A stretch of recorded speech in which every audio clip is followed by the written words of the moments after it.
Hi, in this video I'm going to talk about where does your inner voice come from, and we've all got an inner voice, so you're not going crazy if you've got voices in your head. In fact, research has shown it's pretty much normal. It comes from different places at different times. Sometimes you'll argue with yourself, sometimes you'll just echo what you're reading, sometimes you'll kind of run things through in your mind. Here in the UK it's called putting your thinking cap on. So lots and lots of different reasons why you've got one. It's not abnormal. It's quite normal if you've got it. And essentially, it comes from your thoughts. It can also come from what you're reading. As I said, it's a reading pattern. A lot of people will read out loud in their head, but it's also mulling things over. And quite often, you're the most sensible person to answer the questions that you raise anyway. At least one would hope so.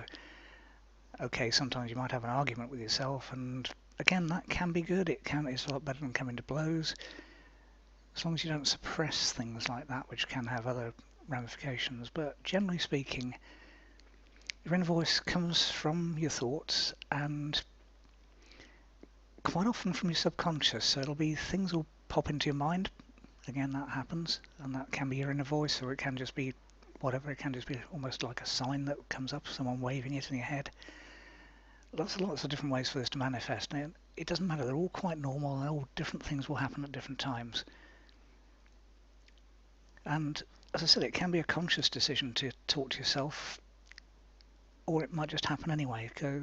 So for instance, if I'm personally trying to organise my thoughts, I will actually kind of run questions in my mind. It's a bit more sensible than talking to yourself out loud. I find I get strange looks if I do that in earshot of other people. So personally, it's a much better idea to talk to myself in my head, and what I'll often do is ask my subconscious to come up with an answer to something, and I'll typically do that to just before I go to sleep, so that I'll say something like, as you sleep and dream tonight, come up with answers to whatever the question happens to be, and make it really obvious what those answers are so that I spot them.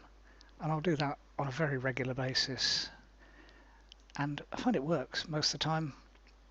Either I'll wake up in the middle of the night and jot something down, that sometimes happens, or when I first thing when I get up in the morning, I'll think, ought to do that or that. Yeah, okay, that seems sensible, whatever. So it can be directing your inner voice can be a really good idea. And it's also very normal when you're reading something. Most people read out loud in their head. It actually slows down your reading speed because you read out loud a lot slower than you read normally. So if you're able to tone down your inner voice, you find it's one of the ways to speed read a bit better. Basically, if you're able to slow it down in your head, or stop it, turn the volume off. It's your voice, your head, your body. You can do that. Turn the volume off, mute it. While you're reading, you'll find you actually read a lot quicker. There's lots of other things. Watch one of my videos on speed reading, and you'll see what else you can do for that. And you can direct it. A vividly imagined event is just as real as the real thing. If you've ever jumped out of your seat watching a TV show or a cinema or whatever, you know that happens. And I vividly remember going to an IMAX performance where it was 3D1 and there were bubbles coming out of the screen, and 90% of the audience were trying to reach for the bubbles, even though they knew they weren't there, but their mind thought, no, that's there. So that's vividly imagined. Napoleon Hill did it with mastermind groups.